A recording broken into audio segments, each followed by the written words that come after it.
जय श्री कृष्ण। तो दोस्तों, आज हम बात करेंगे श्राद्ध पक्ष में किए जाने वाले उपायों के बारे में। बहुत ज़्यादा परिवारों में पितृदोष पाया जाता है। हम कहीं भी किसी भी ज्योतिषी के पास जाते हैं, कुंडलियाँ दिखाते हैं, ग्रह दशा सब ठीक होती है, लेकिन फिर भी व्यक्ति परेशान होता है। कारण पितृदोष का होना। और बहुत सारे जनसाधारण व्यक्तियों को ये समझ में नहीं आता कि पितृदोष के लिए क्या उपाय करें। कोई कुछ उपाय बता देता है, कोई कुछ उपाय बता देता है। आज हम बात करेंगे कि श्राद्ध पक्ष में हर कोई व्यक्ति, जो सामर्थ्यवान है वो भी और जो सामर्थ्यवान नहीं है वो भी, क्या ऐसा उपाय करे, कौन कौन से ऐसे उपाय किए जा सकते हैं जिसके करने से पितृदोष शांत हो और पितरों की कृपा हमें प्राप्त हो। तो सबसे पहला उपाय, पितृपक्ष में अपने पितरों के लिए तर्पण अवश्य करना चाहिए, जिसके बारे में पूरी विधि मैं पहले आपको अपनी लास्ट वीडियो में बता चुका हूँ। पितृतर्पण करने से दिया हुआ भोजन, दिया हुआ दान हमारे पितरों को प्राप्त होता है। दूसरा उपाय, यदि पितृदोष हो तो नारायण बलि की क्रिया की जाती है। नारायण बलि की क्रिया किसी अच्छे विद्वान ब्राह्मण को बुलाएं और नारायण बलि की क्रिया करवाएं।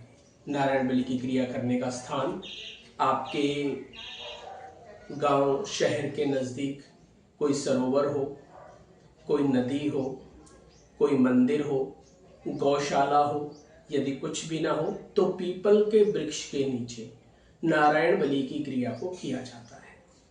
और जो व्यक्ति सामर्थ्यवान हो, जा सकते हो, समय निकाल सकते हो, तो अपने नज़दीकी किसी भी पितृतीर्थ क्षेत्र में जाकर इस क्रिया को करवा सकते हैं। जैसे बहुत से लोग पेहोवा तीर्थ क्षेत्र जाते हैं, जिनके नज़दीक हरिद्वार पड़ता है वो हरिद्वार जा सकते हैं, जिनके नज़दीक मथुरा पड़ता है वो यमुना जी के नज़दीक जा सकते हैं।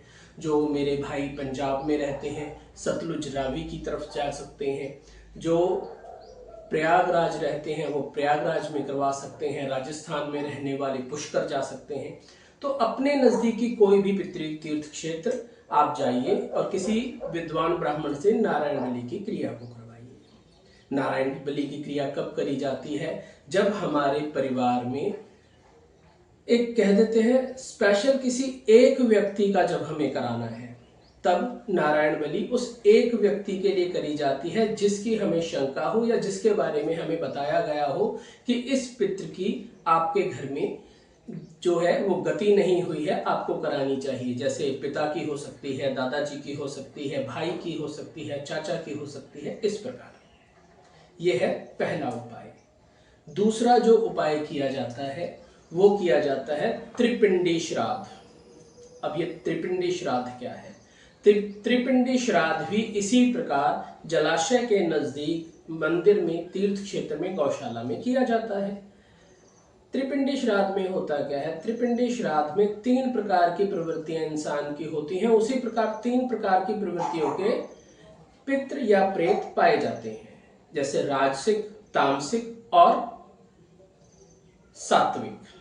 राजसिक, तामसिक, सात्विक, इन 3 प्रकार के पितरों के लिए और प्रेतों के लिए त्रिपिंडी श्राद्ध किया जाता है। और किसी श्रेष्ठ और जानने वाले ब्राह्मण को ले जाकर त्रिपिंडी श्राद्ध को करना चाहिए।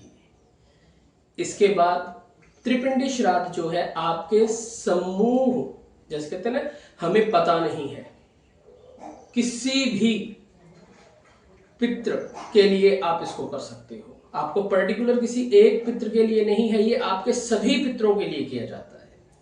ये हो जाता है दूसरा उपाय। और तीसरा उपाय, गायत्री का पाठ, ब्रह्म गायत्री का अनुष्ठान। 1.25 लक्ष ब्रह्म गायत्री का अनुष्ठान करवाने से आपके सभी पितरों को शांति प्राप्ति होती है। ये भी ब्राह्मणों के द्वारा किया जाता है। ब्राह्मणों का घर बिठाकर इस उपाय को करवाया जाता है। ये 3 उपाय जो मैंने आपको अभी बताए, नारायण बलि, ब्रह्म गायत्री और त्रिपिंडी, ये समस्या के आधार पर, किस प्रकार की समस्या है उस आधार पर इन उपायों को किया जाता है। और अब मैं जो उपाय बताने वाला हूँ वो है महा उपाय। और ये उपाय कब करा जाता है? जब पितृदोष हमारे पीढ़ी दर पीढ़ी चला आता है। कभी कभी आपने देखा होगा किसी परिवार में एक परेशानी होती है कि किसी की लड़कियां शादी के बाद परेशान रहती हैं, किसी के घर में किसी एक व्यक्ति की मृत्यु, जैसे मानो एक व्यक्ति है, उसके 4 पुत्र हैं, एक की मृत्यु हो गई, उन तीनों के पुत्र हुए, उनके एक एक की मृत्यु हो गई, मतलब पीढ़ी दर पीढ़ी दोष होना। जब पीढ़ी दर पीढ़ी दोष हो, पीढ़ी दर पीढ़ी पितृदोष चला आ रहा हो, उस अवस्था में व्यक्ति को श्रीमद् भागवत पुराण का अनुष्ठान करवाना चाहिए। श्रीमद् भागवत का अनुष्ठान, एक चीज विशेष ध्यान रहे, मूल पाठ के सहित इस उपाय को करवाना चाहिए। इसके करवाने से आपके सभी पितरों का उद्धार हो जाता है और जीते जी आपको भी इसका बहुत पुण्य प्राप्त होता है। तो ये सभी उपाय जो मैंने बताए, ये ब्राह्मण के द्वारा किए जाने वाले उपाय हैं जो मैंने आपसे बताए। अब बहुत से जन कह देते हैं कि महाराज हमारे पास तो पैसे नहीं हैं, हमारे पास तो कुछ भी नहीं है, हम लोग क्या करें? तो आपको एक बात बताऊं, जिन लोगों में सामर्थ्य है और जिस प्रकार का सामर्थ्य है और जिस प्रकार की समस्या है, उस हिसाब से उसको उपाय कर लेना और करवा लेना चाहिए। अब जो अंत में मैं आपको उपाय बता रहा हूं, ये उपाय मेरे उन भाइयों के लिए है जिन भाइयों को धन की कमी है, जिन भाइयों के पास फाइनेंशियल प्रॉब्लम है, जो पैसे खर्च नहीं कर सकते, उनके लिए उपाय बताता हूं। उनके लिए सिंपल और साधारण उपाय। आप श्राद्ध पक्ष में गीता का पाठ करिए, जितना हो सके। गीता के पाठ का पुण्य अपने पितरों को अर्पण करिए। गीता का पाठ करने से आपके पितरों को शांति प्राप्ति होगी।